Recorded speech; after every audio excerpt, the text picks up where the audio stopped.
ہم کریں گے ہر مظلوم کی حمایت۔ السلام علیکم، میں ہوں حرین فاطمہ اور آپ دیکھ رہے ہیں حمایتی نیوز HD چینل۔ نظر ڈالتے ہیں آج کی اہم خبروں پر۔ دنیا کے نواحی گاؤں ہر چوکی میں 2 سالہ بچی کی ہلاکت کا معاملہ۔ DPO قصور محمد عیسیٰ خان ہلاک ہونے والی 2 سالہ بچی کے گھر پہنچ گئے۔ بچی کے اہل خانہ سے ملاقات کی، گہرے دکھ کا اظہار کرتے بچی کی ہلاکت پر تعزیت کی، بچی کے والدین کو ہر قسم کا تعاون فراہم کرنے کی یقین دہانی کرائی۔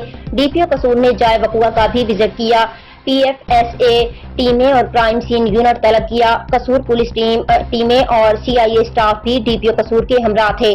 بچی 4 روز قبل لاپتہ ہوئی، جس کا فوری مقدمہ درج کیا گیا۔ امروز بچی کی ڈیڈ باڈی گاؤں کے تالاب سے ملی۔ بچی کی ڈیڈ باڈی کو پوسٹ مارٹم کے لیے ہسپتال منتقل کر دیا گیا ہے۔